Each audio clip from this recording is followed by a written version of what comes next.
Tā. Man ir make-ups, vēlams man nesaraudināt tagad ar visiem šiem vārdiem.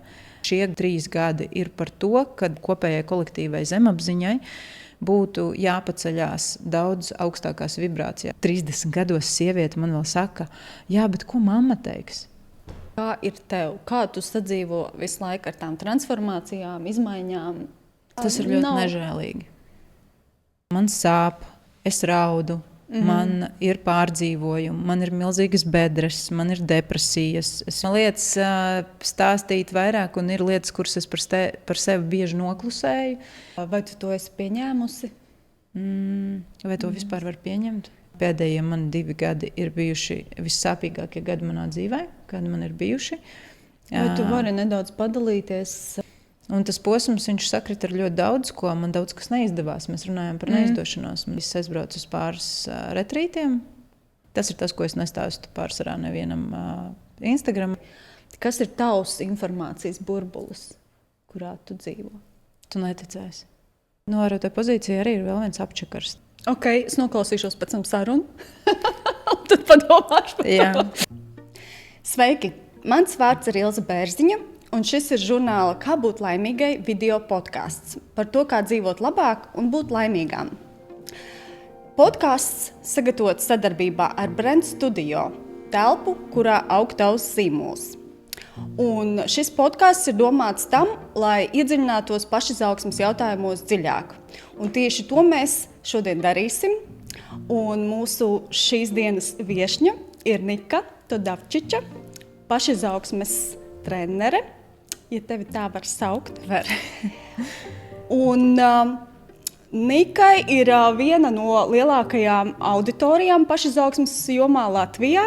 Un Nika ir palīdzējusi, es uzskatu, ļoti daudzām sievietēm Latvijā. Un es par to gribu tev pateikt paldies, jo varbūt, ka publiskais paldies ne tik bieži izskan. Un tu esi cilvēks, kas arī palīdzējis ir man pašai. Un reāli mēs šeit sēžam īstenībā tieši dēļ tevis, jo to tu negaidīji. Jā, es biju šokā. Jo tu esi bijis cilvēks, kas ir palīdzējis man pārvarēt tos pirmos blokus manā, tā teikt, zemapziņā, lai spētu vispār publiski runāt. Tā. Man ir make-ups, vēlams man nesaraudināt tagad ar visiem šiem vārdiem.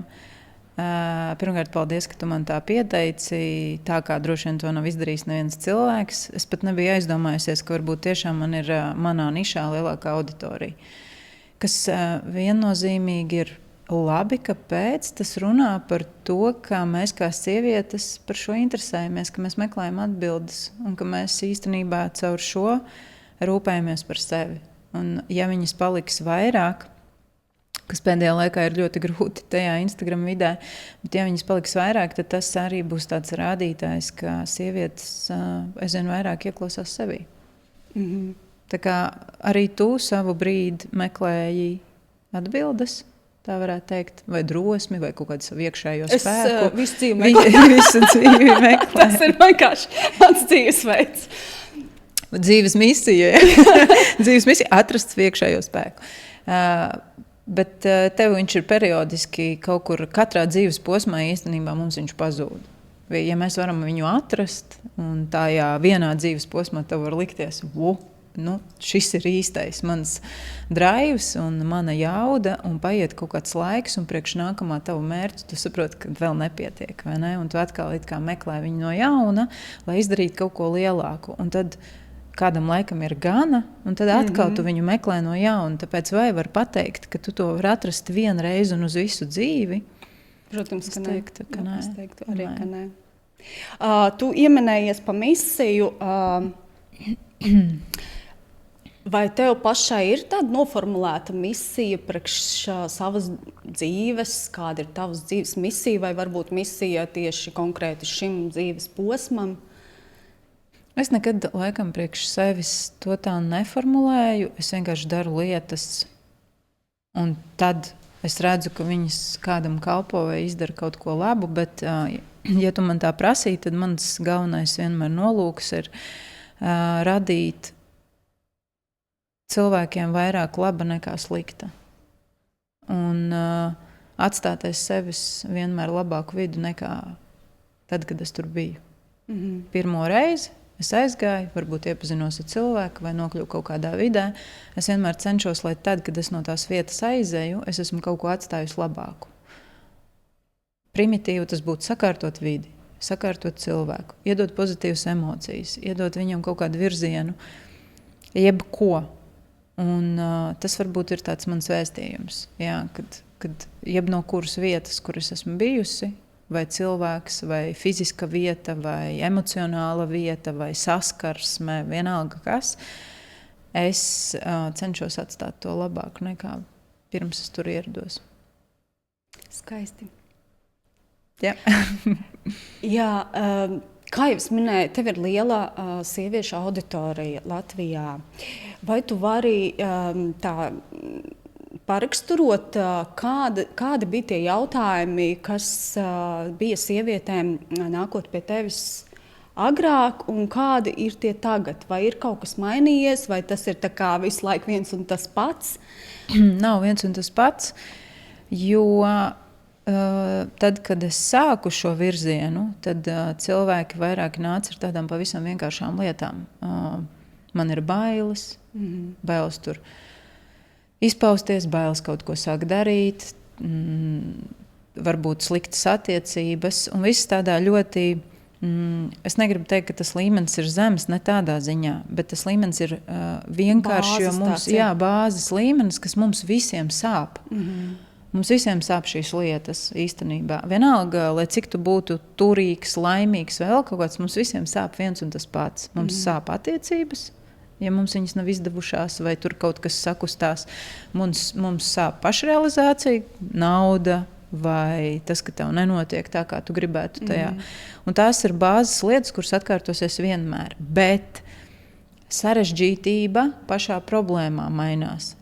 Ja tad, kad es sāku, pie manis nāca tie cilvēki, kuri var nodefinēt ļoti vienkārši to savu problēmu, viņi ir, un tu viņu vienkārši var atrisināt, tad tagad ar tiem pašiem jautājumiem var atnākt cilvēks, kuram šī problēma ir daudz dziļāka.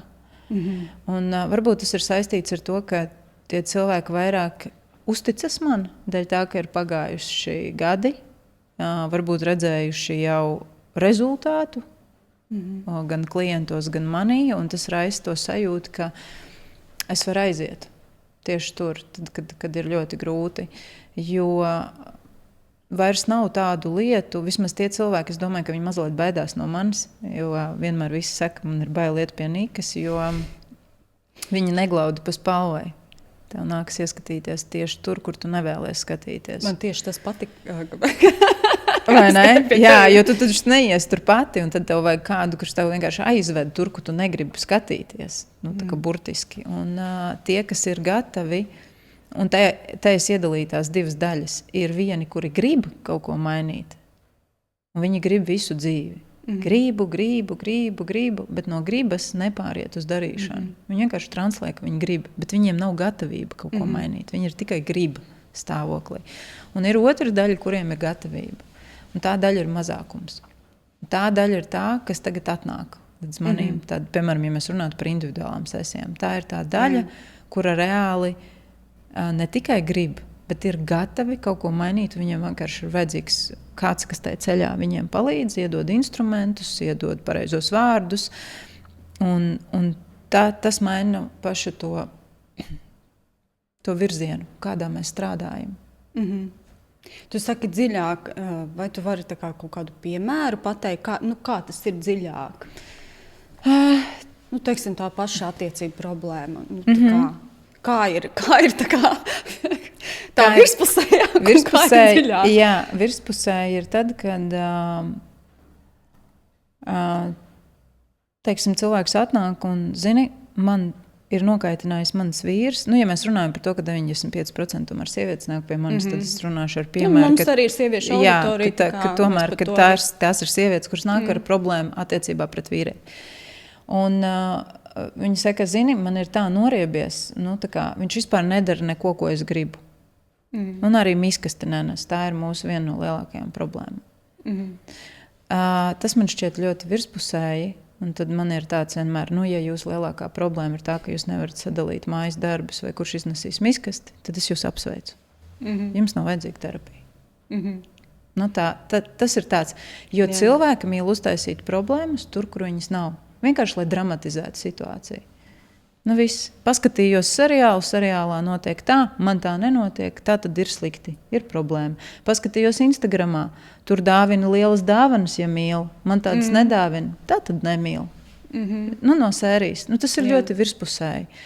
Mēs neiedziļinamies stāstā, mēs nepaskatāmies, kas aiz tā stāv, vai kāda ir īstenībā otra cilvēka mīlestības valoda. Tas, ka viņš katru dienu tevi blakus un no rīta pamostoties izvēlās tevi.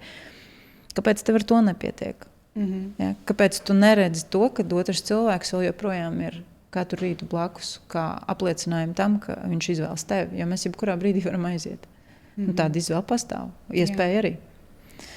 Un tad, kad tās ir dziļākas problēmas, tad cilvēks nāk ar kaut kādu garu, ilgu stāstu, un viņš pārsvarā fokusējas nevis uz otru cilvēku, bet fokusējas uz sevi. Es šajās attiecībās jūtos tā un tā. Es jūtu, ka tad, kad notiek tas, man ir tādas sajūtas. Ja? Viņš tātad dziļumā, kad cilvēks iet, viņš runā par sevi, atbildību ir uzņēmies pats. Un es eju risināt nevis otru cilvēku, bet es eju risināt sevi. Jo es saprotu, ka attiecības sākas no manis. Bet tā ir īstenībā jebkuras sfēras indikators. Kamēr tu gribi mainīt ārējo vidi, situāciju, cilvēkus, tu neesi gatavs strādāt ar sevi. Tad, kad tu esi gatavs strādāt ar sevi, tu nāc un meklē atbildes sevī, un tas parāda dziļumu. Bet nav tā, ka vienkārši mēs tā kā kopumā esam bišķiņa, attīstījušies tajā savā sapratnē par lietām, un vienkārši tā kā jau daudz vairāk cilvēki saprot, ka jāmeklē sevī. Jā un nē. Tas ir tāpat, kā es sportoju. Manam vīram ir sporta klubs, un mums vienmēr šķiet, ka sporto visi. Jā. Tāpēc, ka tā ir mūsu vide. Jā. Bet nemainīgi sporto 7% Latvijas iedzīvotāji. Tas ir mūsu burbuļa efekts. Jā, mūsu burbuļa efekts pasaka jā un nē. Tavā vidē tu vari pamanīt šo dinamiku, kā attīstās. Tāpēc, kad attiecīgi tu esi tajā vidē, kur tas notiek, tas ir tavs darbs, tava ikdiena, tavs intereses, un tev patīk tāds loks, kurš, piemēram, attīstās. Jā. Bet, ja tu neiziet ārā, pavisam nokļūt citā vidē, tu saprast, ka tur pat sarunas par to nav. Tur draugi pie galda nesatiksies, lai pajautātu par tādām lietām. Ja, tur sarunas būs pavisam kaut kādas citas. Apspriest tur citus cilvēkus, paklačoties, dzeltenā prese, pačīkstēt, panīdēt par to, kas dzīvē nav, bet viņas nebūs vērstas uz attīstību šīs sarunas. Jā. Es šādas sarunas arī novēroju, tā kā vienkārši savā dzīvē. Ja? Esmu redzu, ja. Tā pašā laikā arī agrāk šie cilvēki interesējās tā reāli par visiem šiem jautājumiem, ne tagad. Ja. Savukārt tie, kas kaut ko meklē, tie droši vien tad arī attīstās un izaug. Un tad tev arī ir tā cilvēki. Vide, tā vide tev atlasās automātiski apkārt, jo savādāk daudz nepieņem. Kā vispār pašizaugsmē, jeb cilvēki saka, kapāšanās sevi, priekš kam tev tas vajadzīgs, ar tevi taču viss ir kārtībā, labāk ir noklusēt, aizmirst, neskatīties nekur, kas ir bijis, ja? Tur labāk es atstāšu, tēlot, ka piedod, nepiedodot, nesājot agresiju iekšā sevī, tikai tāpēc, ka nav atrisināts kaut kādas pagātnes lietas. Otra puse uzskata, ka tā ir vājuma pazīme. Ja tu pateiksi, ka tev kaut kas sāp, ja tu pastāstīsi par to, kā tu jūties, vai pēdējā laikā arī sociālajā vidē var redzēt tādus tekstus, kā, ko tu sūdzies, tu taču to izvēlējies. Tu izvēlējies bērnus, tu izvēlējies kļūt par mammu, ja? Ko tu sūdzies par to, ka tas ir grūti. Un tā, vai tas cilvēks ies attīstībā, kurš tā runā? Diez vai. Nekad nevar zināt. Kaut kad pienāks, bet katrā brīdī, katrā gadījumā šobrīd, kamēr viņš izmanto šādu veidu teikumus, viņš to nedara. viņa dzīves filtrs, kā viņš redz, ir stipri savādāks. Tas nav ne slikti, ne labi. Mēs nevaram kādu nolikt augstāk vai zemāk. Mēs esam vienādi, mēs dzīvojam uz vienas tās pašas zemes. Dievu priekšā mēs visi esam vienādi, saule mums spīd vienādi, un ja mēs atradīsimies tiesā, mūs vērtēs vienādi, ja mēs būsim slimnīcā, slimība mums paņems vienādi. Tā kā mēs esam vienādi pa faktu. Tādēļ mēs nevaram pateikt, ka kāds, nedomājot pa pašizaugsmi, ir sliktāks. Viņš nav nekādā gadījumā. Tā ir viņa izvēle. Un tad tie cilvēki, kuri izvēlas, tas ir kaut kāds loks. Bet, protams, ja mēs skatītos vēl nedaudz uz ezotēriku, tad šie 3 gadi ir par to, kad kopējai kolektīvai apziņai, jeb kopējai kolektīvai zemapziņai, būtu jāpaceļās daudz augstākās vibrācijās, kas nozīmē, ka cilvēkiem būtu jāsāk domāt vairāk par tādu lietu kā pieņemšana, mīlestība. Ne tikai par citu cilvēku pieņemšanu un mīlestību, bet vispirms sākotnēji ar sevi, pieņemt sevi, mīlēt sevi, iegūt mieru šeit un tagad. Un tas ir tas, uz ko kolektīvi mums būtu jāvirzās. Jā, es tieši to gribēju prasīt, jo šobrīd ļoti daudz ir tā informācija, kad viss mainās un zeme mainās, un mēs, vai tu vispār to jūti un redzi? Te tu man lietas, ja es par to tēmu gribētu runāt, tu man lietas stāstīt vairāk, un ir lietas, kuras es par sevi bieži noklusēju. Tas ir tas, ka es redzu pasauli savādāku, kad man ir opcija varbūt redzēt lietas ārpus cilvēku ierastajām lietām. To var kaut kādos brīžos nosaukt par ekstrasensoriku, jo tā ir ekstra redzēšana. Manā gadījumā tā ir ekstra jušana un ekstra zināšana. Tad man ir atvērti tādi kanāli, kā es jūtu cilvēku pirms viņš pats vēl ir sajūtis sevi. Tas man vienmēr no bērnības jau nācis, bet ilgāk strādājot ar sevi, es esmu sākusi saņemt vairāk kā zināt par cilvēku vairāk. Tas ir tā kā tev ir idejas līmenī, informācija par cilvēku, kad viņš, piemēram, atnāk uz sesiju, es varu redzēt daudzas lietas. Tur gadus, kad viņam ir bijušas lielākas traumas, notikums, kad viņš man kaut ko stāsta, es jūtu, ka vispār pilnīgi garām, viņš pilnīgi notikumu, tā kā nav sasaistījis pareizi, viņam trauma ir no kaut kurienes citurienes nekā no tā notikuma. Tādas lietas, kad man ir it kā zināšana par to. Un viņas ir pieejamas mums visiem. Tas nav nekas tāds, ko mēs nevarētu attīstīt. Mēs to varam attīstīt jebkurš cilvēks, bet priekš tā ir vajadzīgs pirmkārt nolūks, nodoms, un otrkārt tev ir jāattīra sevi no ierobežojumiem, no tavām programmām, no kategorisma, no spējas redzēt vairāk. Un tad attiecīgi, jo tu vairāk ar sevi strādā, jo tev vairāk pienāk klāt spēja just pasauli. Un no šī punkta mēs atsparamies pie tā, vai es jūtu, ka mainās. Jā, es jūtu, ka mainās, un es to redzu tā, ka mēs sadalamies 2 daļās cilvēki. Vieni ir izteikti tie, kas ir noliegumā, un otra daļa ir tie, kas grib vairāk, un viņi aizvien vairāk grib vairāk. Un viņi jūt, ka viņiem intuitīvi ir jāveic kaut kādas darbības ar sevi, viņiem ir jāsāk meklēt atbildes, viņiem ir kaut kas dzīvē jāmaina, viņi to nevar izskaidrot, viņiem tas notiek intuitīvā līmenī.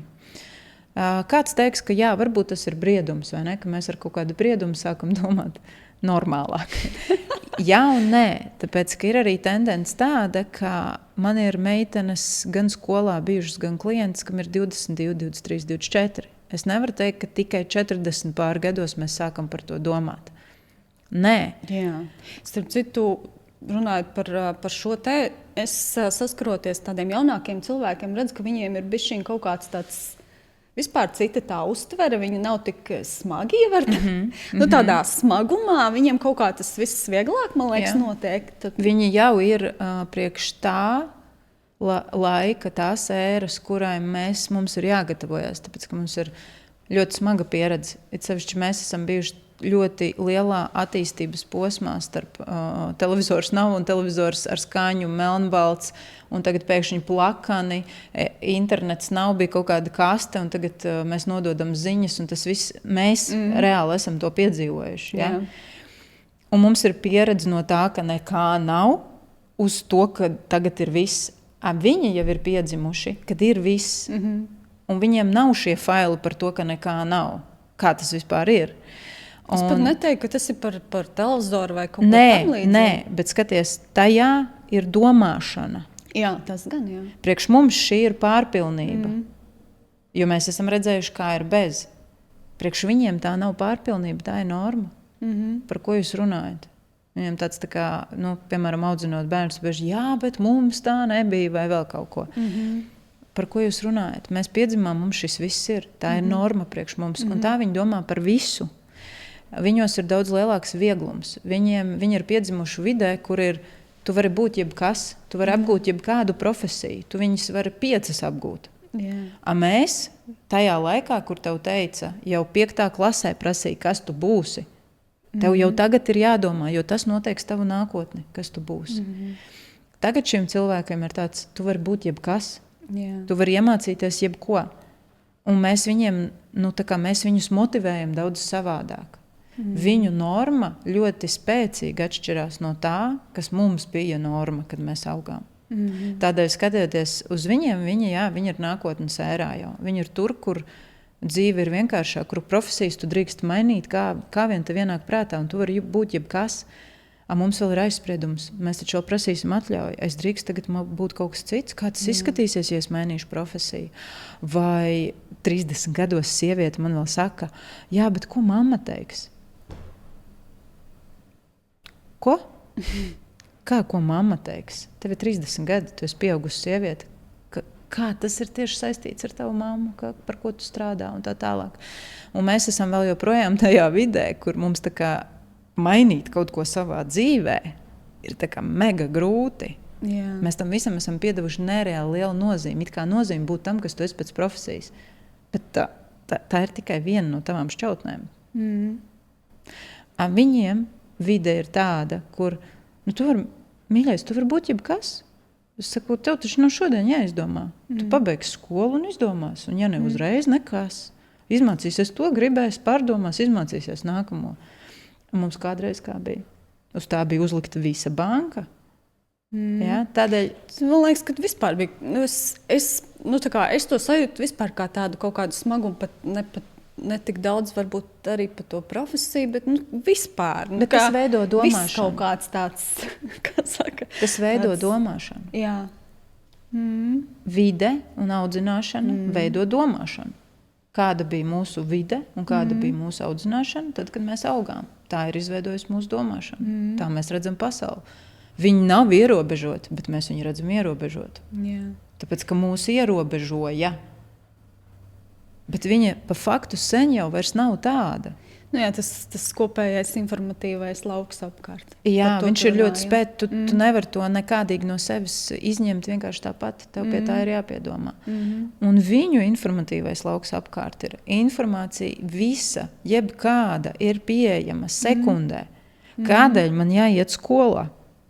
Ja es to varu dabūt sekundē, kādēļ tev 12 gadus ir jāiet, lai uzzinātu to, ko es varu ierakstīt? Un man pateiks uzreiz. Un mums tas liekas kā. Mēs viņus saucam, sabiedrība ir pasludinājusi nākamo paudzi par stulbākajiem cilvēkiem uz pasaules līdz šim. Iedomājies? Ja mēs kļūdamies, ja viņi vienkārši saprot, ka nav jāizmanto zināšanas 12 gadu garumā tā sevis mocīšana, lai iegūtu to, ko iegūt, varbūt tos 12 gadus var izmantot pavisam savādāk.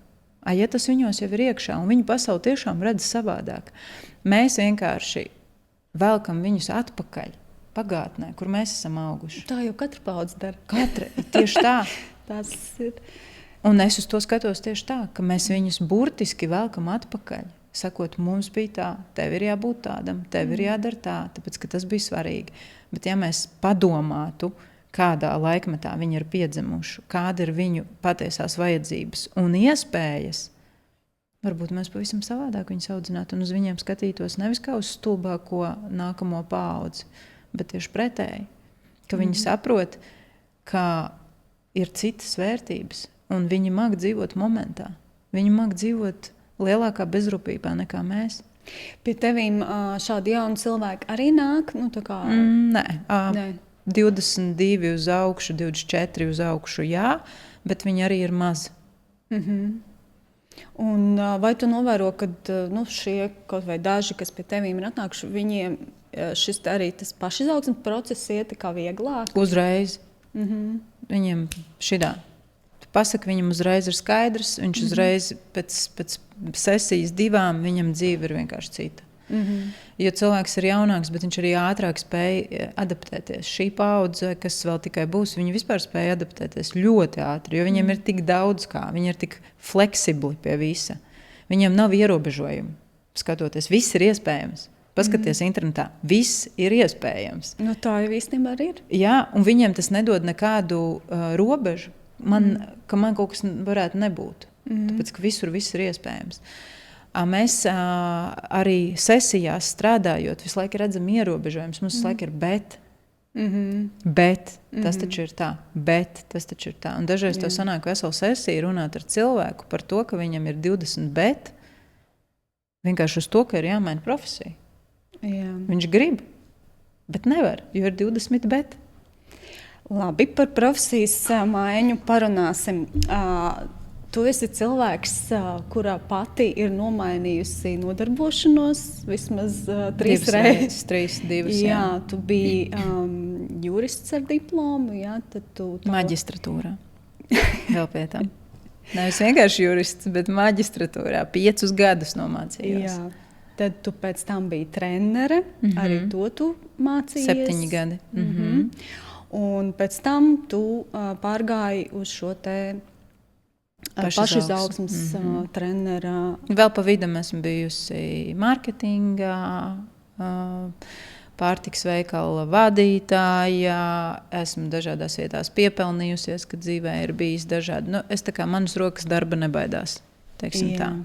Un arī pašreizējā nodarbošanās es arī redzu, ka tu visu laiku attīsties, kaut ko maini, tad tev ir tādi kursi, tad vēl kaut kas, tad tu izdomā organizēt lielu autoru pasākumu, tad tu uzraksti grāmatu, un tev tā kā visu laiku notiek tās izmaiņas.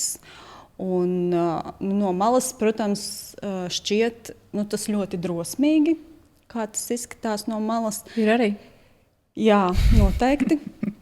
Tā pašā laikā es esmu dzirdējusi, ka tu pati saki, ka tu katru reizi pie šīm te izmaiņām baidies.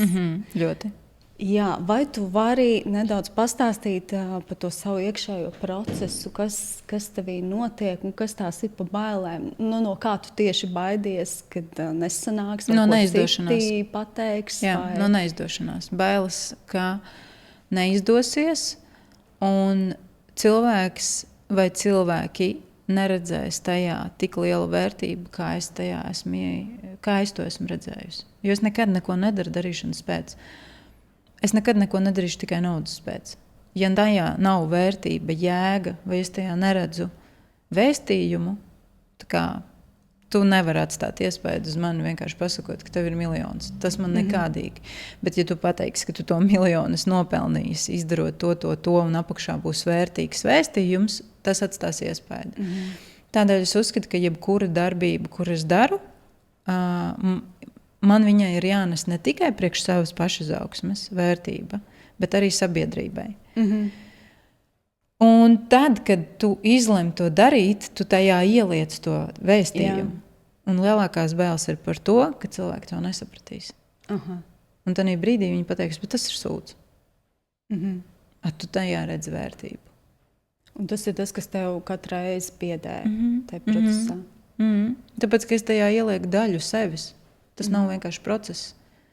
Tā ir daļa manis, jo katru reizi, kad es esmu radījusi kaut ko jaunu, un es nevaru neradīt kaut ko jaunu, tāpēc, ka es ļoti ātri iznīkstu vecā, es pati mainos. Un es vienmēr radu kaut ko jaunu, burtiski pēc tam, kad es esmu izmainījusi kaut ko sevī. Un es saprotu, kur izmaiņas notika, viņas izskatās tā, viņas ir jānodod tālāk. Un automātiski tas ir kaut kāds process apstrādāts, iekšā bijis manī. kuru es informatīvi esmu gatava nodot tālāk, tāpēc, ka man ir bijusi tiešā pieredze. Jo vienkārši kaut ko izlasot, tā kā teorija, es nepārdošu.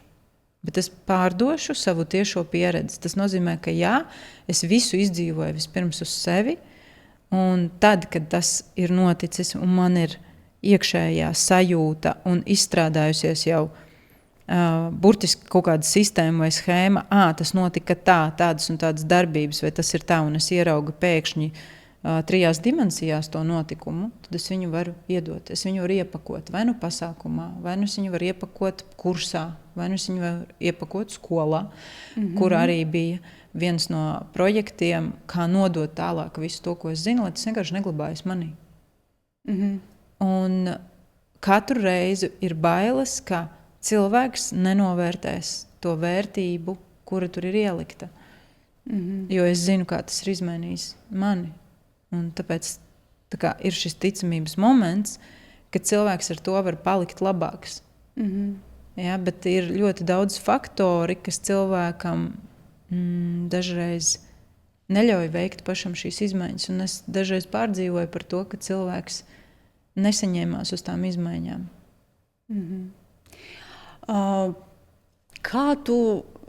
Ko tu dari, kā tu šīm bailēm tiec pāri? Kas ir tas tavs iekšējais? Eju iekšā bailēs. Viņas pazūd tik līdz tu viņās ieej iekšā. Kā tas ir? Ja tev ir bail iziet uz skatuves, tu ej uz skatuves.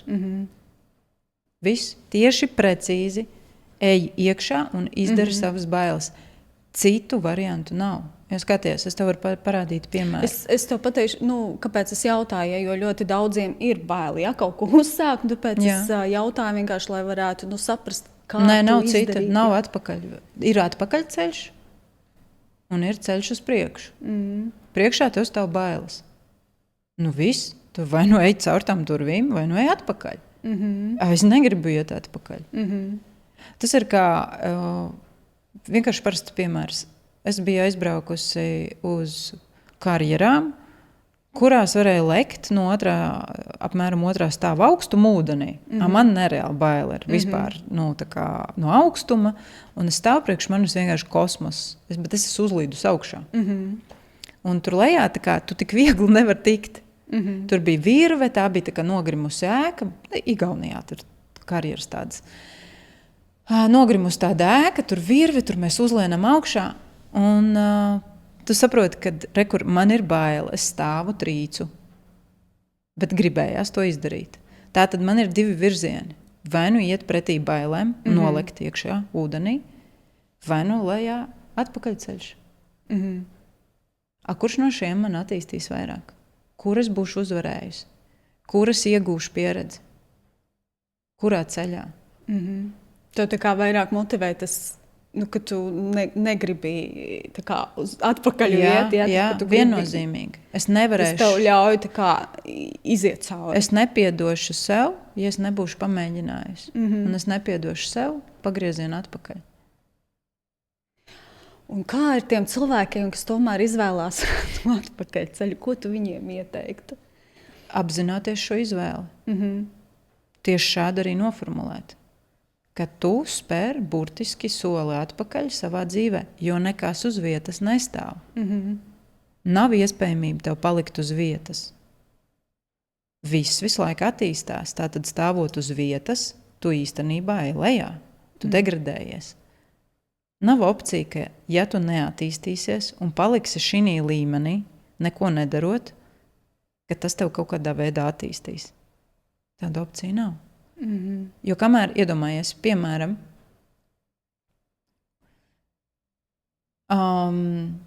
tu stāvi uz 4. pakāpiena un ir ļoti augstas trepas. Viņas visu laiku ceļās uz augšu. Stāvot uz 4. pakāpiena, tu skaties, augšējais ir 10. Nav tik traki. Ja? 4. no 10. Pēc gada tu skaties, tur jau ir 30 pakāpienā, es esmu 4. no 30. Vēl pēc gada tu skaties, tur ir 60 pakāpienā, es esmu 4. no 60. Tu paliec aizvien zemāk. Kaut vai stāv uz vietas. Tāda ir tā sistēma. Bet kā, teiksim, skatīties uz neveiksmēm? Jo dažreiz ir tā, ka tu Okay, tu izēji tajās bailēs, bet tev, piemēram, nesanāca, ja? Neizdevās. Tā kā sanāca, priekš tevīm, teiksim, neveiksme. Kā tad saņemties tajā nākamā reizē, iziet atkal? Šeit ir 2 svarīgi momenti. Tu nodefinēji neveiksme, es nodefinēju pieredzi. Viens un tas pats notikums. Kurš ir priekš mums izdevīgāks? Nodefinēt kā neveiksmi vai nodefinēt kā pieredzi? Skaidrs kā pieredzi, jā, bet es godīgi sakot grēkoju. Es šajā ziņā, man daži liekas, kad ir bijušas neveiksmes, un tad es tāpat tās īstenībā eju, ja, un mēģinu vēlreiz, bet man, tas ir tāds uzreiz... Sitiens pego, augstprātība. Tāpēc, ka mums liekas, ka mums ir jāsanāk ar pirmo reizi un tā, kā mēs esam izdomājuši. Tas ir ego. Te nesanāca un kā sāp. Tā ir mūsu augstprātība, kas mums liek domāt, ka mēs visu mēdzam paredzēt. Un ka notiks tieši manā uzrakstītajā plānā. Jā, man šodien patīk, ka notiek tā kā es esmu izdomājis. Jā.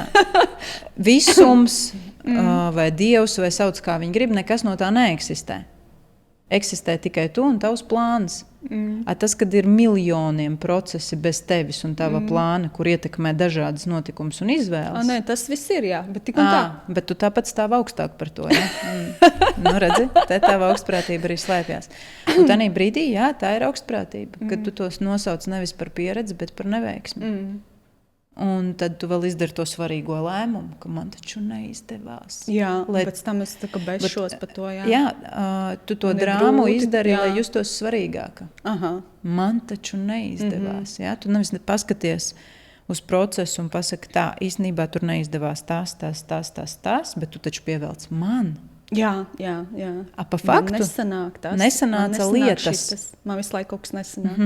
Bet nesanāca lietas. Jā. Neizdevās kaut kāds process, neizdevās tā lieta, tur tas. Rezultāts neizdevās, jā. Bet tu pievelc pie sevis, un tas ir ego. Tiklīdz tu pievelci visu to pie sevis, tu paziņo, ka es esmu tā, kam neizdevās. Tā īpašā. Jā. Tā tu iegūst vērtību apgrieztā formā. Kad tad es esmu īpaša. Tas ir to vienkārši super, jā. Tas ir mans, kā saka... Jā, jums ir dziņš. Bet ja mēs paskatītos, tad katra neizdošanās... Zini, kā pie tam ir? Es zinu, ka tā ir pieredze, un es zinu, ka no tā kaut kas beigās iznāks tas, kas man ir vajadzīgs. Es to visu pat zinu. Es pat skatoties atpakaļ, to visu varu saslēgt, bet tajā brīdī, kad es esmu tajā iekšā, man kaut kā tās domas... nepalīdz. Tāpēc, ka dramatizēt gribas. Mēs esam pieraduši tā. Mums visu laiku vajag augšu leju. Saprot, mēs mierā nemākam. Ja mēs mācētu mierā dzīvot, mēs uz to paskatītos, lietas nesanāca. Šeit nesanāca tas. Ko es no tā varu paņemt? Paņemšu šito pārtaisīšu, izdarīšu tur tā. Un tagad pamēģināšu pa jaunam. Tas būtu, ja mēs spētu. Bet tā kā mums visur translē, ka drāma ir lielāka vērtība. Seriālus, kādus mēs skatāmies, kur drāma ir, kino, kur drāma ir, mūziku klausamies. Svarīgi, ka man nesanāk, ja? Jā, mūziku klausamies, kuras laika ir drāma, jā, kāds kaut kur mīlestības neiet, ko mēs skatāmies pa televizoru, kaut kādas realitātes šovas. Liela sabiedrības daļa, jā. Ko skatās? Kur emocijas? Parādiet emocijas, iedodiet sāpi, iedodiet drāmu mums. Es tā pat drāmu, jā, nevajag seriālu. Variants, jā. Un tas ir tas, kas nosaka to, kā mēs uztveram. Mēs ļoti ietekmējamies no tā. Ok, es sapratu to domu. Tu vienkārši tajā brīdī sajūties dzīva, apgrieztajā veidā. Tur kaut kas sakustās, tev kaut kāds iemācīts process, kurš sāk darboties tikai tad, kad tu uztver to tā, jo tu pēc tam kaut ko iekustini sevī. Lai atkal sasniegtu kaut kādu rezultātu uz tā procesa. Tu esi vienkārši iemācījusies, sev izveidojusi paternu, ka jūtoties tā neveiksmes gadījumā, tev pēc tam izstrādājās kaut kas, uz kā rezultātu tu atkal kaut ko uzbūvē pēc laika. Viss, ja tu šo visu paternu izmainītu, tad tu izdomātu citu variantu, kā to var darīt. Ok, es noklausīšos pēc tam sarunu. tad padomāšu. Jā, droši. Jā. Vēl paturpinot šo pašu tēmu par transformācijām. Principā es redzu, ka tu visu laiku transformējies. Tās jau ir tās pašas izmaiņas, ja, par ko mēs runājām. Kā jau mēs runājam, tad man arī dzīve bieži piespēlē šis te vajadzība transformēties. Un, godīgi sakot, man ar to ir diezgan grūti sadzīvot. Es gribēju jautāt, kā ir tev? Kā tu sadzīvo visu laiku ar tām transformācijām, izmaiņām? Kā tas ir tev? Tas ir viegli vai tev arī tas tā kā Tas ir ļoti nežēlīgi. Tas ir ļoti nežēlīgi. Tāpēc, ka man ir tāds liktenis izdzīvot nemitīgas transformācijas, lai pēc tam citiem cilvēkiem iedot kaut ko labu. Man tas ir rakstīts astroloģijā, numeroloģijā, visādās matricās. Es esmu tā skaitā arī skorpions, kuram visu laiku ir jāpārdzimst no jauna, lai tādā veidā iedvesmotu cilvēkus, radītu cilvēkiem sajūtu, ka viņš var. Man tas visu laiku ir jāpierāda caur bedrēm izcelties. Kā es to uztveru? Es to uztveru tāpat kā jebkurš cilvēks. Man sāp, es raudu, man ir pārdzīvojumi, man ir milzīgas bedres, man ir depresijas. Es vienkārši es nepalieku tajā tik ilgi, kā to dara citi cilvēki. Es pārstāju vainot apkārtējo vidi, kā to dara citi cilvēki. Un es vienkārši ceļos ārā no tā. Saprotot, ka es tur negribu palikt. Vai tas prasa daudz? Ļoti. Vai tu to esi pieņēmusi?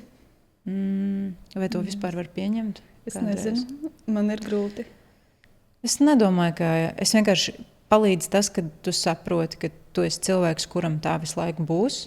Un kad tu aizēji kādreiz pie kāda speciālista, viņš pasaka vienkārši, jā, tā tev būs. Un tā kā, nav nekāds veiksmes, tā kā podziņa. Nē, nav.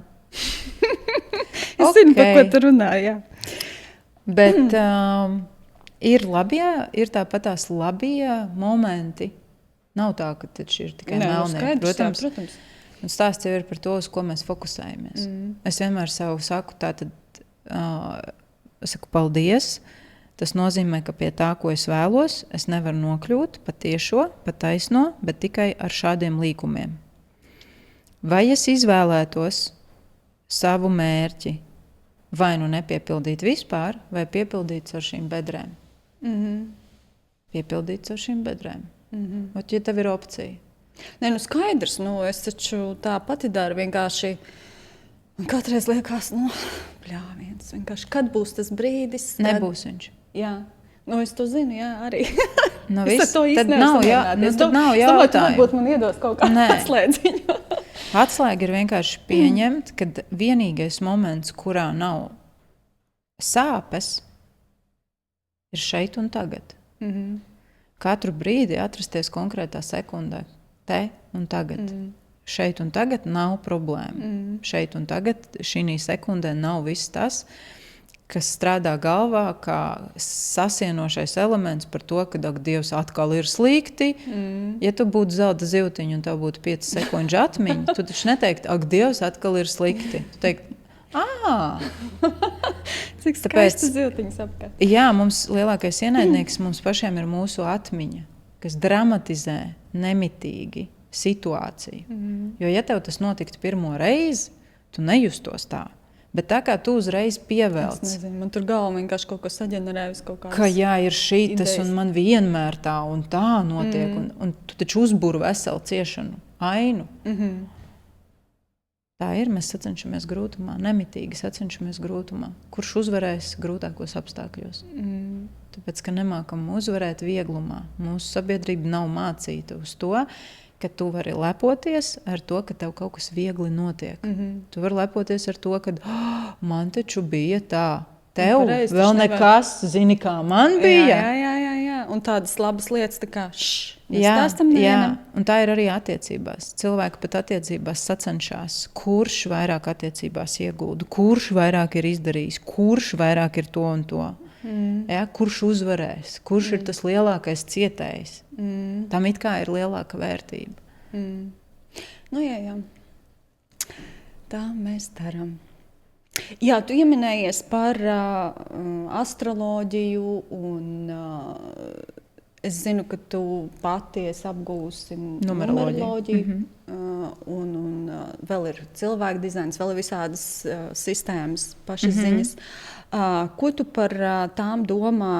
Kāds ir tavs viedoklis? Jo es saprotu, ka tu pati numeroloģiju pārzini. Tā pašā laikā esmu arī dzirdējusi tevi sakām to, ka neņemiet vērā tur visādas astroloģiskās prognozes. Ja, vienkārši dariet to, ko jūs, to, ko jūs uzskatāt par pareizu. Vai tu vari nedaudz par šo pareflektēt, kāds tavs viedoklis?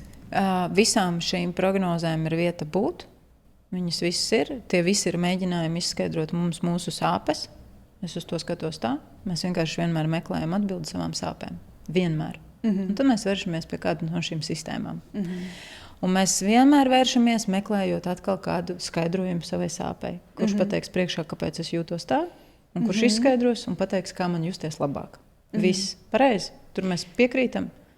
Mēs neejam tā, ka mums ir super labi, vienkārši. Bet, zin kā, ir arī vienkārši tā kā vēlme sevi izzināt, tāds arī. Bet tāpat viņi rodas kad ir krīze iekšējā. Es nezinu, kas es esmu, es bišķiņ nomaldījos, man nav skaidrs, kur man jāiet. Tātad, jo ja tu 100% esi pārliecināts un iekšēji sirdī jūti, ka tu ej pareizo ceļu un viss tev izdodas, tu neej meklēt atbildes. Es tev varbūt nepiekritīšu, man vienkārši ir, vispār vienkārši man interesē. Man arī interesē. Jā, bet tas ir arī tad, kad man nav krīze, man interesē. Bet kuros brīžos protams, aktuālāk? Tad, kad ir krīze, tas ir skaidrs, tad tu tā kā meklē ar citu, kā saka, to intensitāti, bet man arī tajos brīžos, kad nav krīze, man interesē šīs tēmas principā. Jo mēs esam nepārliecinātas. Tu tā uzskati. Mums nav sava iekšējā kodola tik stipra, tādēļ mēs meklējam no malas, lai kaut kas tam, ko mēs iekšā domājam, no ārpasaules atbilst. Tad tu skaties un sakrīt. Tāpēc, ka iekšā nav 100% drosme, iekšā nav 100% ticība saviem spēkiem. Tādēļ meklējies. To numeroloģiju, tad sanāk, kad... Bet es arī saku, es nekad neesmu pārliecināta. Es vienmēr esmu baidījusies. Vienmēr. Tas, ka es daru caur bailēm, jā, bet es vienmēr pirms tam baidos. Es vienmēr apšaubu sevi. Bet tu redzi tajās sistēmās liederību? Un tagad mēs nonāksim pie tā, es tev pateicu, kāpēc mēs izmantojam. Tāpēc, ka visas šīs sistēmas ir mēģinājums paskaidrot mums mūsu sāpi. Otrs ir, neviena no sistēmām tev 100% neko nepareģo. Tas jā. Viņa tev pasaka iespējamos plusu un mīnusu scenārijus, kur ir atkarīgi no tavām izvēlēm. Tu aizejot kaut kur, vienalga, piemēram, numeroloģijā, katram ciparam ir sava plusa izpausme un sava mīnusa izpausme. Un tu vienlaicīgi vari atrasties kaut kādas darbības darot plusā, kaut kādas darbības darot mīnusā. Tev ir rekomendācijas, rīkojies šādi, lai izietu plusā. Bet tā ir tava atbildība, tava izvēle un tava rīcība. Nav formula, kas tev pateiks priekšā, kā tev ir jārīkojās. Vienkārši ir darbības, kuras tev var novest pie viena scenārija, un darbības, kuras tev var aizvest pie otra scenārija. Tas arī viss. Un to tev pateiks astroloģijā, numeroloģijā un visās citās pārējās. Tā kā nekur nav tablete, kura tev iedos visas atbildes. Kā strādā kārtas? Zini? Metaforiskās kārtas. Tā apmēram, jā. Tajā varbūt neesmu tik ļoti iedziļinājusies. Tu zini, ka es uztaisīju aplikāciju savu? Es redzēju, jā. Tātad es uztaisīju savu aplikāciju, kurā ir gandrīz viss, kas man interesē. Man vispār aizrauja tā, kā tu saki, kaut kādas tur lietas ārpus redzamā. Un attiecīgi tāpēc tur ir arī numeroloģija, ezotērika, bet tur ir arī meditācijas, lekcijas un pat treniņi. Tātad viss, kas paredzēts, lai cilvēks sev attīstītu. Bet labi, es atvēršu tev vienkārši kārti. iedomājies, tā, paņemsim, izvēlēt savu kārti. Tātad tu pie sevis vari izdomāt kaut kādu jautājumu. Tā tūlīt. Arī kur nospied izvēlēt kārti, lai nav tā, ka tā ir mana kārts. Un tev izkrīt kārtas pasauli. Šī kārtī ir, piemēram, ir lielais skaidrojums. Pasaule nozīmē piepildījums, noslēgums, veselums. Tur ir aprakstīts, par ko tas ir. Tad tu vari uzdot sev jautājumu un padomus. Bet, ja mēs paskatīsimies uz attēlu, tevī šis attēls veicinās kaut kādas sajūtas. Kā tu noraksturot šo kārti pēc tā, ko tu redzi, kas pirmais nāk, kādas sajūtas? Es tur redzu sievieti, kas bauda sevi, savu dzīvi. Kā ir priecīga. Un, jā, kur tur vēl ir vispār kaut kādi simboli, kur ir pa malām. Tur tu neredz. Tātad tu redzi šeit sievieti, viņa ir pozitīvi, tu viņu noraksturo. Jā, es viņu redzu tā, ka viņa izpaužās. Viņa ir brīva un izpaužas sevi. Vai šis der kā atbild uz tavu jautājumu? Vai tas vēstījums der tev? Jā. Jā, un nē, droši vien. Jā. Un skaties, tu vari ieraudzīt tikai to, kas tevī iekšā kā atbilde jau ir, bet kurai tu pati neesi gatava. Viņa ir iekšā sirds, dvēseles līmenī atbilde, viņa ir vienmēr. Jā. Bet prāts neļauj viņu sadzirdēt, jo ir bet. To es zinu, jā. Tad, kad mēs skatāmies uz šīm kārtīm un mēs vienkārši tulkojam kārti, mēs dzirdam to dvēseles daļu. Un pēc tam tev ir bet prātā. Bet tu redzi šeit to, ko tu pati jau zini, bet neesi gatava atzīt. Un tā strādā kārtas. Principā vienu kārti parādot, katrs cilvēks viņu interpretēs pa savam. Un katrs pamanīs savu detaļu. Bet tur ir tas. Un ja tā paskatās, tur ir vispār 4 zīmes blakus. Un ja tā paskatās, viņa ir iekšā aplī. It kā ierobežota, ja es tur varētu visu kaut ko sākt fantazēt. Jo ja tas atbilstu man, vai ne? Tāpēc stāsts ir par ko? Ka atbildes mēs dzirdam tā, kā sasaucās ar mūsu dvēseli. Un vienu teikumu mēs katrs varam dzirdēt priekš sevis savādāk. Un iztulkot, kā tu toreiz pateici tādus vārdus. Ja? Un tev viņi var nostrādāt, tāpēc, ka īstenībā viņi vienkārši trāpīja ar tavu jau iekšējo zināšanu. Viņi Es tev varu pateikt, kādi tavi vārdi man ir trāpījuši. Tad, kad tu rīkoji pirmo pasākumu, tu dalījies Instagramā, kad, cik ilgi, es varbūt nebūšu precīzi, es neatceros tik precīzi, es arī neatcerēšos. Kad pietiek tā kā gaidīt, ka mani kāds kaut kur uzaicinās, kad uztaisīšu pasākumu, autoru pasākumu pati. Un tajā brīdī man tiešām kaut kas ļoti iekšā norizonēja. Man liekas, ka tas bija tas brīdis, ja es pareizi atceros, un ka es tā tiešām sāku vairāk ieklausīties tevī, jo man kaut kas vienkārši iekšā tur. Jā, bet ja mēs paskatāmies, kāpēc tie vārdi norizonēja, ka tas ir tieši tas vēstījums, kur tu iekšā priekš sevis tajā brīdī atvēri.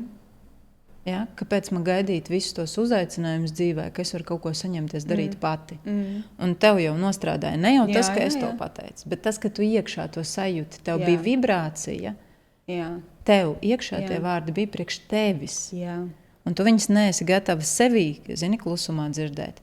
Bet te es vienkārši caur vārdiem iznesu to tavu sajūtu, ietērpju vārdos, un tev viņi tā kā rezonē. Tādēļ es nekad nevaru pateikt to, kas nav tevī. Vai arī nevienam citam es nevaru. Viņam katram rezonēs tas, kas viņā iekšā jau ir, bet ko viņš nav gatavs ietērpt vārdos. Jā, citreiz ir tāda kaut kāda informācija, tu dzirdi, jo pilnīgi tā kā, es nezinu, kaut kāds iekšējs pilnīgi tā kā skudriņas noskrien, un tu saproti, tas ir kaut kas svarīgs man. Tieši tā tas arī strādā. Tāpēc jebkurš šis meklējums ciparos, pasaulēs, planētās, dizainos, matricās, mēs to materiālu izlasīsim un mēs paņemsim to, kas mums tajā brīdī rezonē, tajā gatavībā. Ko tu esi gatava no tā paņemt? Jo pēc gada izlasot to pašu materiālu, tu būsi gatava paņemt kaut ko citu. Un vēl pēc gada vēl kaut ko citu. Teiks, tur tas nebija, es to pirms tam neredzēju. Ja? tāpēc, ka rezonē ar to, kam tu tajā brīdī jau esi gatavs. Es kā reiz tādu pirms kāda laika jau iegādājos no tevīm to zvaigzni. Un, tieši kaut kā pat vēl pirms mēs vienojāmies par sarunu, pievērsos kaut kā. Man tieši tā ieinteresēja vairāk papētīt to. Tur ir daudz. Tur ir ļoti daudz. Jā. Ir kaut kādi, tā kā tu teici, kaut kādos posmos atsaucās kaut kādas citas lietas. Jā, un paies laiks, tu viņu vienmēr lasīsi un redzēsi citu, jo tavā dzīvē aktualitāte nomainīsies. Iekšējā, es domāju, aktualitāte šeit iekšā. Pēc kā aktuāls tagad ir tava dvēsele, pēc kā viņa ir noilgojusies, kādu pieredzi viņai tagad ir jāsaņem, lai iekļūtu attīstībā, kam viņai ir jāiziet cauri, lai viņa attīstītos. Tur visu laiku rezonē kaut kas cits. Un tāpēc mēs arī mainamies. Tas ir normāli, ka mēs mainamies. Nav normāli nemainīties, tā kā daudz saka. Ja? Kad cilvēki nemainās. Mēs visi mainamies. Mēs neesam tie paši, kas mēs bijām 20 gados. Jā, mēs mainamies, bet mēs nevaram izmainīt citu, vai ne? Nē. Patiesībā šeit arī mēs varam kādam izdarīt tik ļoti pāri, ka viņš izmainīsies. Labi. Tādā ziņā skatoties, mēs varam izmainīt citu. Tas nebija tas, ko es domāju. Jā, bet vispār, ja mēs paņemtu, mēs varam izmainīt citu cilvēku, izdarot viņam ļoti pāri. Viņš vairs nekad pēc tam var nebūt tas pats. Tā ir. Mēs varam kādu pamest brīdī, kad otrs ir varbūt ļoti iemīlējies. Un tas viņam atstās neizmērojams sāpes varbūt. Viņš nekad vairs pēc tam nebūs tāds pats cilvēks. Jā, tā kā ir scenāriji, kurā mēs varam izmainīt kādu citu. Jā, tāds nevisai, kas saka, pozitīvs scenārijs. Mēs runājam par izmaiņām. Saki, kas ir tavs nākamā lieta, vai es pat nezinu, kā nodefinēt, kas pie tava horizonta, kas tev šobrīd interesē, uz ko tu šobrīd ej, kas tevi šobrīd uzrunā? Tā, laikam, ir šī aplikācija, kurā es redzēju, ka tas ir vēl viens veids, kā aiziet līdz sabiedrībai, pat tad, kad cilvēki viņi varbūt negrib sēdēt sociālajā vidē, mainās tur kaut kādi paradumi, bet ja viņiem būs šī aplikācija, viņi vēl joprojām var iet un pastrādāt ar sevi. Un es esmu izdarījusi tā, ka bezmaksas versijā var iegūt pilnīgi visu, kas ir nepieciešams, lai tu uzlabotu savu emocionālo pašsajūtu, vienalga vai pēc pārdzīvojumiem, vai pēc krīzēm, vai vienkārši ikdienā, vai vēl kaut kā. Tur tā kā viss, kas tur ir iekšā, ir vienkārši bez maksas iedots. Pa maksu tur sākās papildus visādas foršas opcijas, tur var izklaidēties un visu kaut ko izzināt sev vēl vairāk un tā tālāk. Tas ir cits stāsts, bet principā cilvēks bez maksas var iegūt visu materiālu, kur es esmu kādreiz devusi par diezgan lielu naudu. Un es gribu, lai tā lieta attīstās. Kā tas notiks, man nav nejausmas. Un šeit tevi atkal vada tas motīvs, ka tu vēlies, kā tu sākumā minēji, dot to pienesumu, ja tas ir varbūt vienkārši, ka tu kaut kā redzi, ka tu šādi gribi izpausties, ka tevi interesē veidot. Man patīk process, kad es to daru, man patīk radīt idejas, un tās idejas, kuras man ir, viņas nevar radīt savādāk kā tikai šādā formātā. Manī viņas vienkārši ir tās idejas, man viņas ir jārealizē. Es uzskatu, ja man iedeva ideja, man viņa ir jārealizē. Es ar tādu, tāpēc mēs te sēžam. Tieši tā. Kāda iemesla dēļ viņa tika iedota šī ideja? Tāpēc, lai tu uz viņu pastītos un pateiktu un izmestu ārā? Vai tādēļ, lai viņa taptu par realitāti? Kā minimums taptu par realitāti. Kas no tā sanāks, man nav nejausmas. Nezinu. Tas ir precīzi, kāpēc mēs te sēžam. Es vispār nezinu. Bet vienkārši man atnāca un man tas jādara. Es uz to skaties. Šo sēriju pēc tam var noskatīties kāds cilvēks, kuram tas mainīja visu. Vai bija to vērts? Bija to vērts. Un tieši tāpat ir ar aplikāciju. Es jau nezinu tos stāstus, kā viņi aizceļo. Bet tieši tas pats notika ar grāmatu. Kā grāmata dažādi aizceļojot, katram kaut ko varēja iedot. Kā pēc pasākuma cilvēki Pēc gada, atbraucot uz otru pasākumu, cilvēks stāv rindā un raud un saka, tu izmainīji manu dzīvi tajā brīdī. Jā, bija kaut kāds mans stāsts tajā, jā, kā es to pasākumu veidoju, ko es tur izdzīvoju. Bet kādi daudzi stāsti slēpjas aiz tā, ko viņi izdzīvo pēc tam, pateicoties tam, ka es saņēmos to izdarīt. Un tagad arī pateicoties tam, ka es saņēmos to izdarīt, palaist, ieguldīt laiku, finanses, radīt šīs idejas, es gribu to papildināt, pielikt tur bērnu sadaļu. Es gribu, lai cilvēkiem ir instrumenti, kā viņi sev var palīdzēt. Protams, ka es nevaru piespiest viņus to izmantot. Tas paliek viņu ziņā. Es nevaru tev likt nospiest pogu, ieslēgt meditāciju, es to nevaru tev likt, bet es esmu izdarījusi visu, lai tev tas ir pieejams. Tā kā pilnīgi visu. Un, kāpēc es ar to saskāros? Es saskāros ar to, man pēdējie 2 gadi ir bijuši vissāpīgākie gadi manā dzīvē, kādi man ir bijuši. Vai tu vari nedaudz padalīties, cik tu pati jūti vajadzību? Jo, teiksim, no malas īsti nevar saprast īsti, kas... Protams, sociālā vide tas ir 10% no manas dzīves.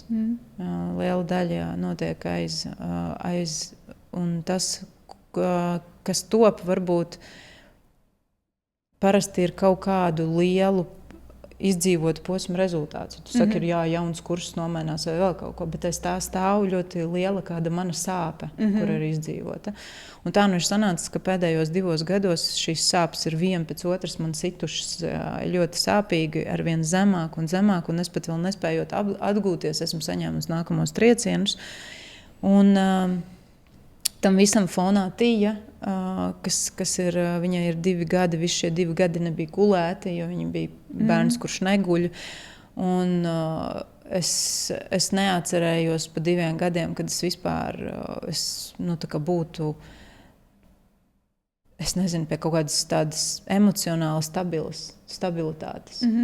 Es esmu vienkārši cilvēks, kurš māk varbūt savākt savas emocijas un nedot viņas pa labi, pa kreisi, bet tas ir lielākais mans ienaidnieks, tāpēc, kad viss paliek manī iekšā. Un tas, kas paliek manī iekšā, tas man iznīcina. Es nepasaku cilvēkam, ko es par viņu domāju, bet tajā brīdī, kad man ir jāpasaka, es neiestājos par sevi, tajā brīdī, kad kāds kāp man uz galvas. Es noklusēju, tāpēc, ka tā bija sabiedrībā pieņemts. Bet tas viss paliek manī, un tas viss veido iekšā tevī kaut kādu, sāpi, viņi paliek aizvien lielāka un lielāka. Un ja tu viņu neizrunā uz āru, ja tu viņu nekādīgi neizliec, tad tu tajā, tev liekas, ka kaut kas nav kārtībā. Un tas posms, viņš sakrit ar ļoti daudz ko. Man daudz kas neizdevās. Mēs runājam par neizdošanos. Man daudz kas neizdevās. Es atvēru savu studiju un aizvēru savu studiju pēc gada, kurā es ieguldīju visu savu naudu, kas man bija. Es pazaudēju to naudu. Man neapstiprināja Eiropas Savienības fondu, kuras arī samaksāja juristam, lai uztaisa visus dokumentus. Tur bija jāiemaksā 2000 par darbu. Un pēc tam tu saproti, ka nebūs. Attiecīgi tajā brīdī sāk brukt daudz kas uz leju. Tad nākamie soļi bija mans 4. autora pasākums, kuras bija... Domāju, ka tas būs vēl pieprasītāks nekā bija iepriekšējais. Ja VF zāli es piepildīju un es varēju rēķināties ar to, ka šie cilvēki grib mani dzirdēt, tad pēc tam savā dzimšanas dienas tajā pasākumā es biju paņēmusi lielākas telpas, iemaksājusi, biju sarunājusi cilvēkus, tā kā muzikantus, mūziķus, kur atnāks arī padalīsies ar savu stāstu. Un man likās, ka tas būs mans dzimšanas dienas svinības, kur katram uz galda kūkā un viss bija izdomāts. Un cilvēki nepirka. Cilvēki nenopirka biļetes, cilvēki savācās uz pusi mazāk nekā visos pārējos vispār pasākumos. Sapratu, ka ja man ir jāiziet priekšā, un es zinu, ka es jau esmu mīnusā, jānoved šis pasākums, vai arī jāatsakās un jāpaliek vēl lielākā mīnusā. Un es izvēlējos atteikties un palikt vēl lielākā mīnusā tajā brīdī. Kāpēc tev tāda izvēle? Tāpēc, ka es nevaru ar nepatiesu sajūtu iziet ārā cilvēkos. Bet nepatiesa sajūta to bija no kā? Vilšanās par to, ka man neizdevās tā, kā man likās, cik tas būs forši, kad tas viss, kā es to redzēju, tie uzaicinātie cilvēki, tā pievienotā vērtība priekš citiem un tās idejas. Un, tu saproti, ka tas nenotiek. Tas nenotiek. Tas nevienam nav vajadzīgs. Tā kā es to redzēju, tas nav vajadzīgs. Un tu tā kā salūsti, jo tu esi pieredzis, ka tas ir vajadzīgs pirms tam. 3 reizes tas bija vajadzīgs. Un tad 4. reizē tev saka, nē. Nu, ok, bet tā sāpe iekšā,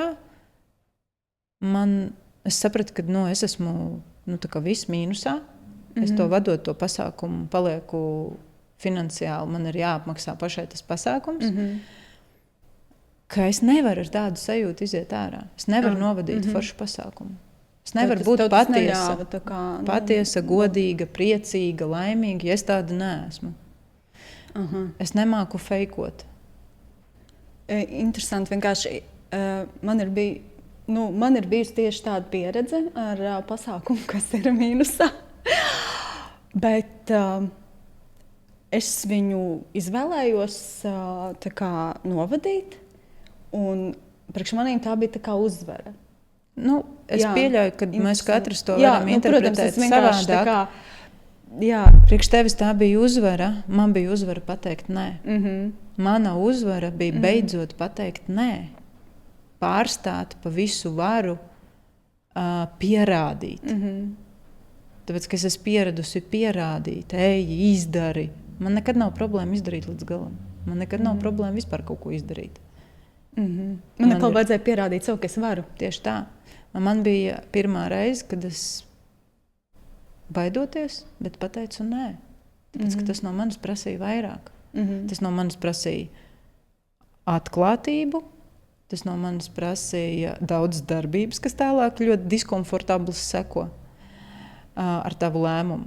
Un tas no manis prasīja uzņemties atbildību pēc tam par to lēmumu. Tā kā izaugsme nevienmēr ir sasniegumos, jo priekš tevis sasniegums, tas, kas priekš tevis ir sasniegums, priekš kāda cita var nebūt un otrādi. Es tev saku, mans nē ir pirmo reizi man uzvara. Tu saki, es māku teikt nē. Jā, priekš tevis tas ne. Tavs jā, tanī brīdī bija uzvara, man tāds, kas tur tāds? Tāpēc mēs nekad nevaram novērtēt vispār ekvivalenti, ko otrs cilvēks izjūt darot jebkādu darbību vai pieņemot jebkādu lēmumu, tāpēc, ka mums katram ir savu uzdevumu, vai ne? Kas mums katram ir viegli un grūti vispār. Jā. Un, tas kritums visu laiku sekoja emocionāli. Protams, tajā skaitā arī uzreiz visa mana darbība Instagramā, viņa samazinājās. Es nevarēju vairs radīt tādu saturu. Kursus vairs nevarēju pārdot. Finansiāli es atrados aizvien lielākā, dziļākā bedrē, jo parādi vilkās līdzi jau no studijas, kredīti, aizņēmumi. Un, pirms tam vēl bija pieņemta lēmumu, kur es biju aizdevusi naudu, ieguldījusi, kur es zaudēju un tā tālāk. Un, tad es izlēmu aizvērt studiju, izpārdot lietas, aizvērt studiju, jo es sapratu, ka man ir saucamā brīvība, ko es ieguvu ar tām telpām, beigās ir beigais smagums. Ka es jutīšos brīvāk pat tad, ja es pazaudēšu visu, kas tur bija. Tad tas bija mans nākamais brīvības tāds moments, ko caur atteikšanos iegūt brīvību. Un tad es sāku saprast, ka brīvība neslēpjas tajā, ka tev ir vairāk. Brīvība slēpjas tajā, ka tev ir mazāk.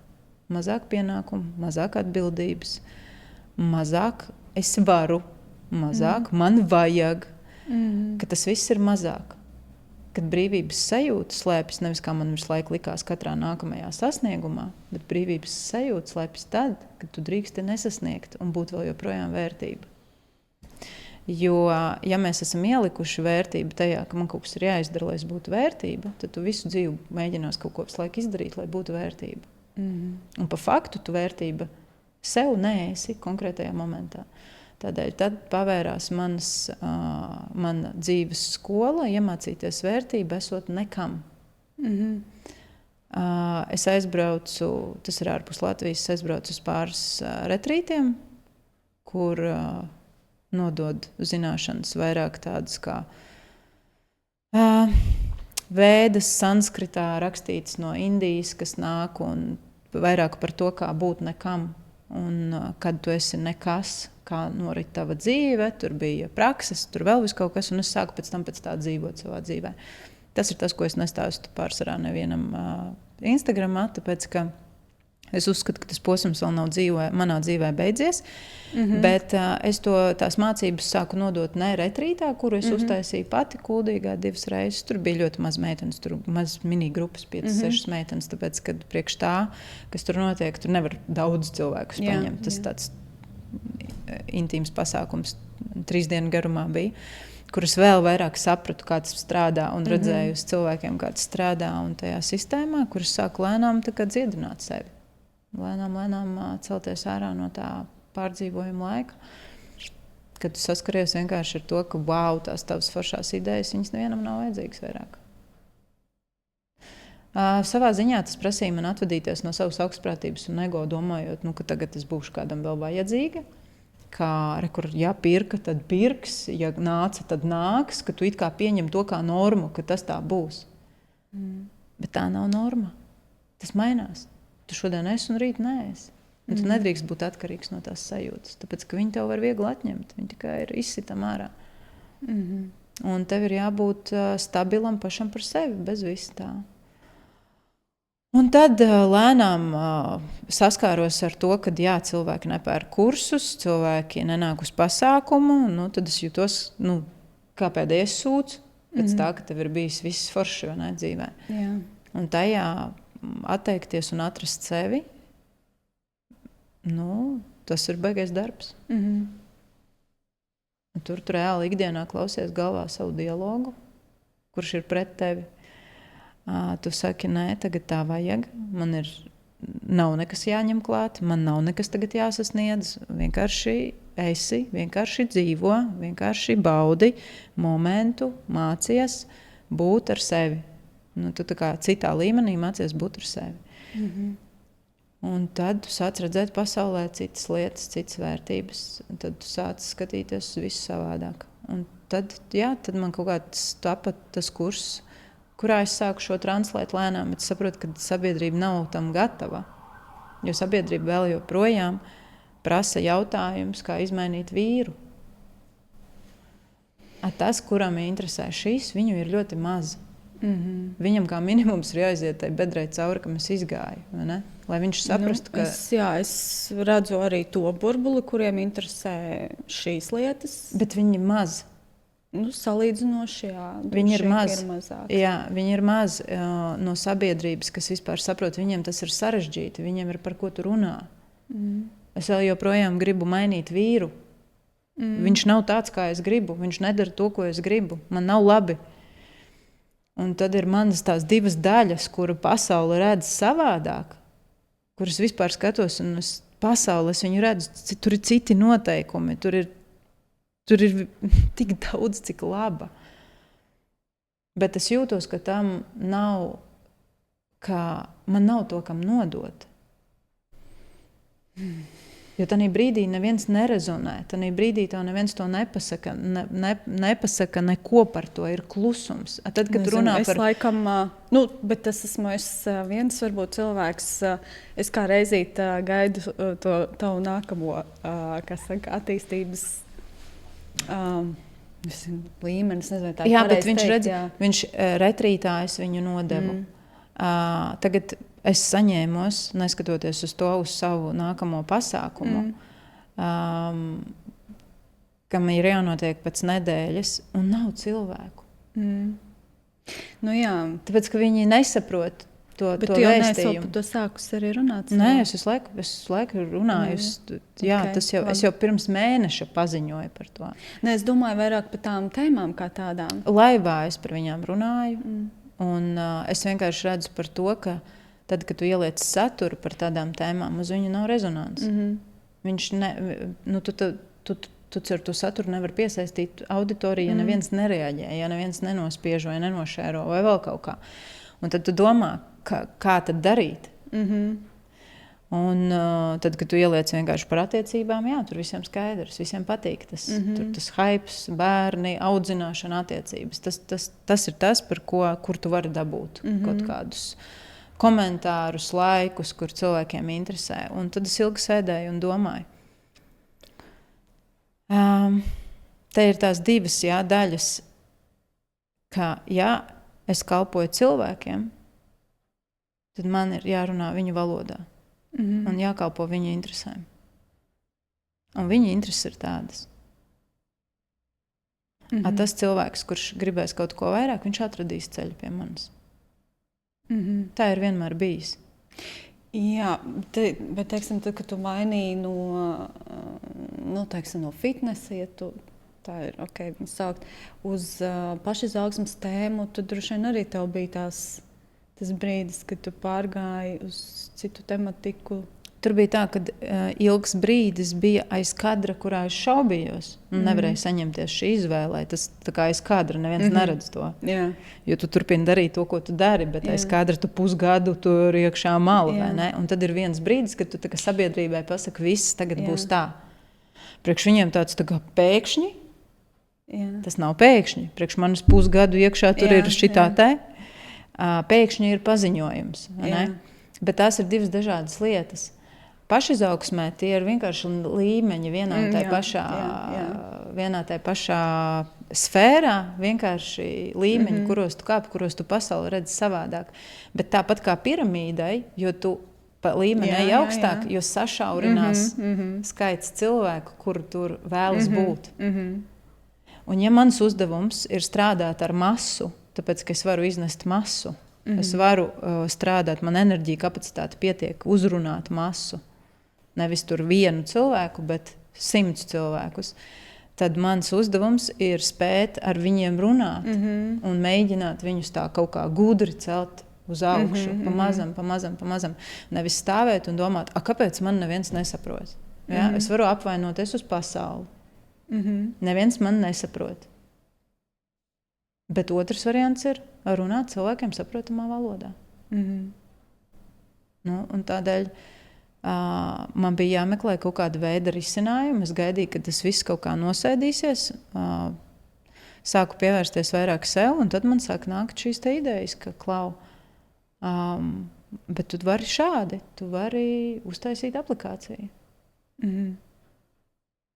Un dot cilvēkiem ļoti forši daudz bezmaksas. Es pirms tam Instagramā pamēģināju vēstījumu kārtis palaist, tādas, kad ieej manā profilā, uzrakstīt, un tu saņem dienas kārti, dienas vēstījumu it kā.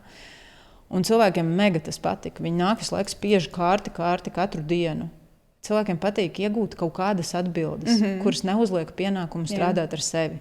Jā, viegli iedot. Tas ir viegli, patīkami un forši. Un tad man bija, tātad visu šo var kaut kādā veidā padarīt viegli un patīkami, forši, lai tomēr aizskartu tos cilvēkus. Tad aplikācija ir tas variants, kurā ir viegli patīkami forši. Tev tur ir dzīvnieciņš, kurš ir tava apzinātība auga. Tev tur pēc meditācijām minūtes pieskaitās klāt, tu vari sekot līdzi, cik tu esi apzināts, tur punkti. Ar katru nākamo stadiju šis dzīvnieciņš iegūst nākamo čakru, un viņš aug un attīstās. Plus atverās saturs ļoti dažāds, gan numeroloģija, gan tāpat ezotērika, taro kārtas, gan arī tāda lieta kā lekcijas. Un tas viss, kas iedod cilvēkam ļoti plašu spektru, kā viņš ar sevi attīstīt dažādās, gan viegli, ar kaut kādu daļu humoru, gan uztver to visu nopietni. Tad tāds ir mans pagaidām šis risinājums, ko es redzu. Bet vai es varu pateikt, kāpēc es to daru? Nē, tā ideja vienkārši atnāca un es viņu sāku darīt. Jā, man tā arī ir. Tā kā es saprotu. Tevi pašu ļoti daudz cilvēki klausās. Kas ir tas, kurus tu klausies, jeb kādas tēmas, vai kas ir tavs informācijas burbulis, kurā tu dzīvo? Tu neticēsi. Pārsvarā nav neviens. Neviens nav. Es klausos meditācijas. Es klausos grāmatas. Tā kā man nav laika lasīt, bet es varu mašīnā laist grāmatas. Un es klausos savus mācību materiālus. Es laiku paralēli kaut kādas apmācības. Un tur vienmēr ir ļoti daudz. Tajās apmācībās, kuras tagad esmu, tur ir nedēļā 4-5 stundas jānoklausās. Tas ir pa apmācībām? Tas viss, lai paliek tas ir priekš manis. Es to daru priekš sevis. Es to daru.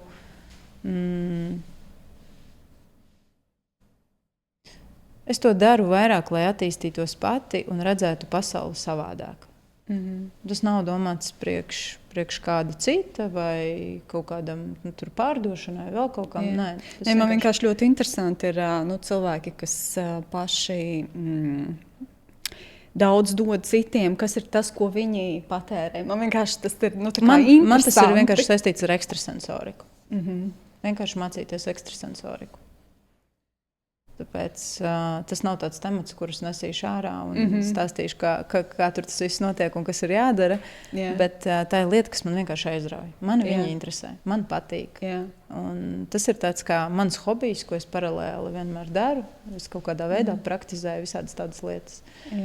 Un tā ir tāda mana varbūt kaut kāda apslēptā daļa, kuras vienmēr paturu pie sevis.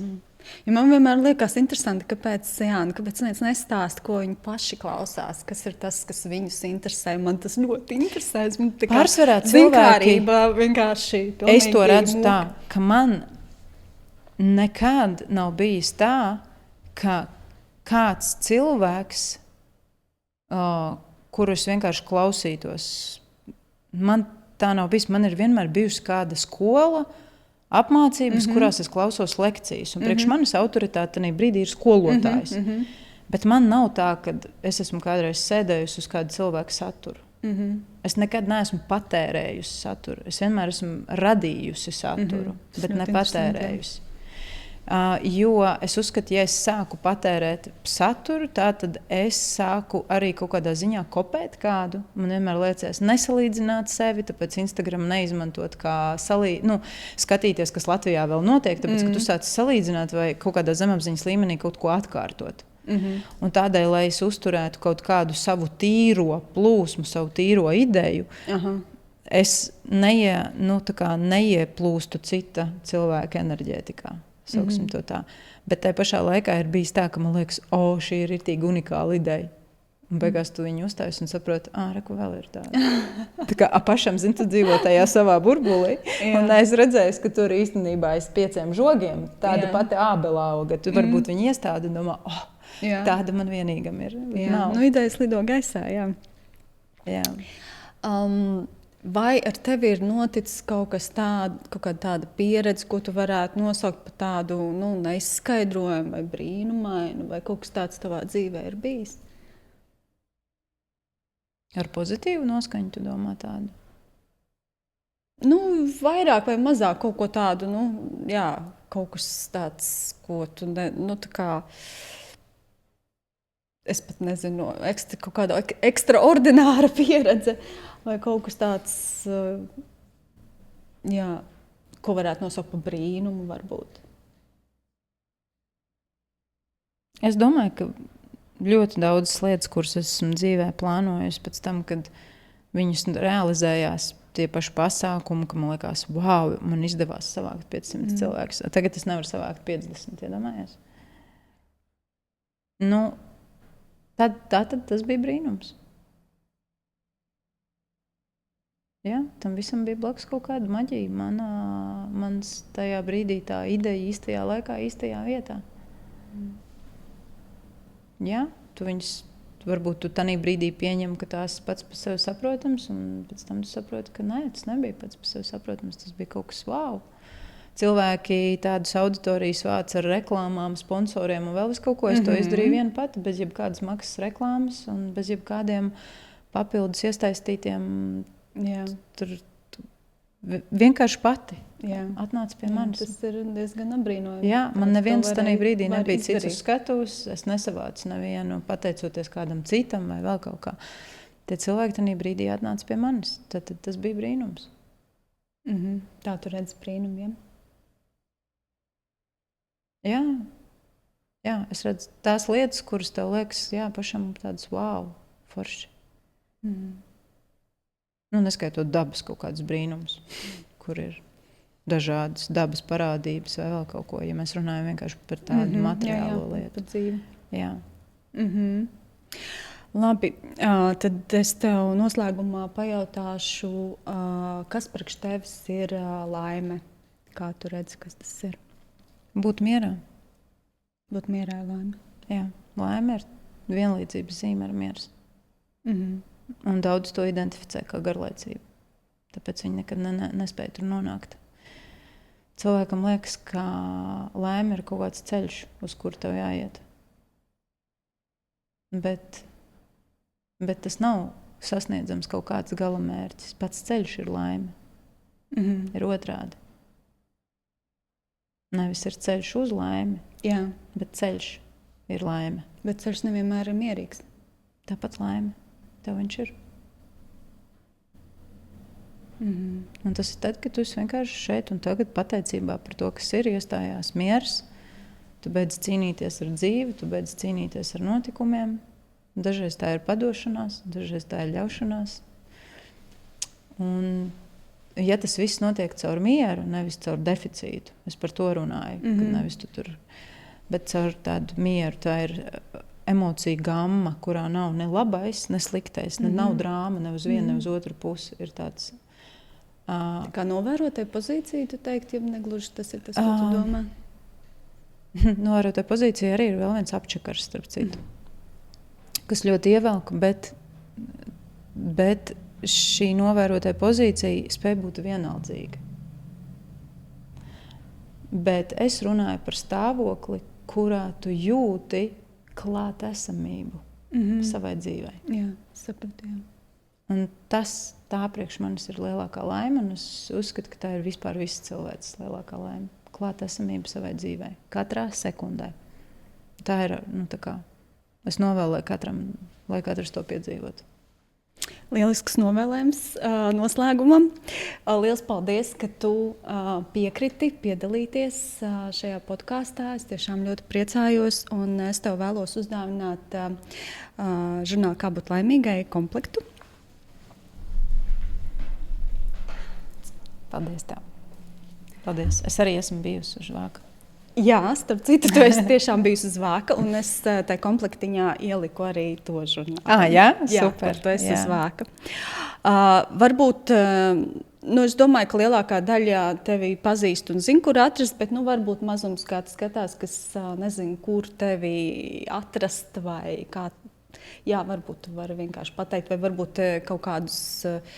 Kur aplikāciju atrast, piemēram?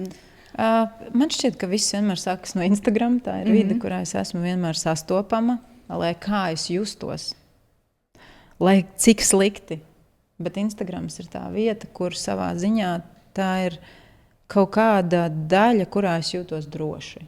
Jo ir nolasījusies vide, ir palikuši tie, kuri grib palikt, ir palikuši tiem, kuriem der tas, ko es saku. Un šie cilvēki, viņi tur ir, un mums ir izveidojusies jau kaut kāda komunikācija. Ir tāda, kur gadiem seko, un šī komunikācija vienkārši ir. Un tur ir tas, kas vienmēr ir. Tur ir tie, kas uzzina pirmo par kaut ko. Tāpatās par aplikāciju viņi redzēja kaut kādu tapšanas stadijas. Un tur ir cilvēki, kur vienkārši redz uzreiz, un tur ir arī visvieglāk ar mani komunicēt. Es pārsvarā atbildu uz visiem cilvēka jautājumiem. Un, jā, tas ir izējas punkts. Un to aplikāciju, kā viņu var atrast? Viņa ir manā mājaslapā, ieejot iekšā arī profilā Instagram var redzēt, esmu ielikusi mājaslapu, kurā ieejot iekšā, viņu var lejuplādēt. Tas nav tā kā Play Marketos, bet ieejot manā mājaslapā, viņu var lejuplādēt. Nevis Google Play. Tik bagāti es vēl neesmu. Okay, es nezinu, es neesmu taisījis aplikāciju, man jāsmas, ko tas nozīmē.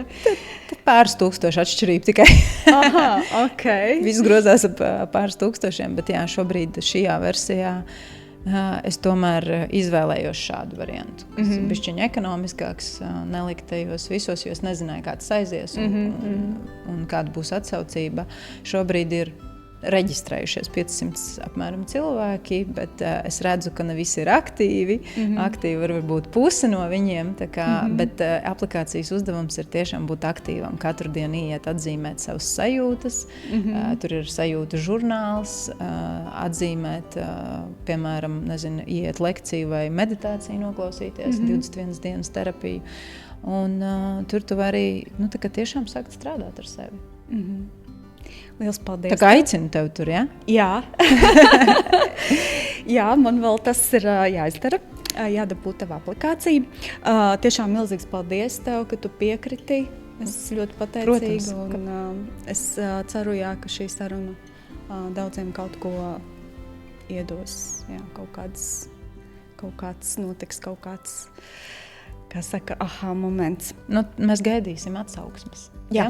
Ja? Jā. Labi. Paldies tev. Paldies.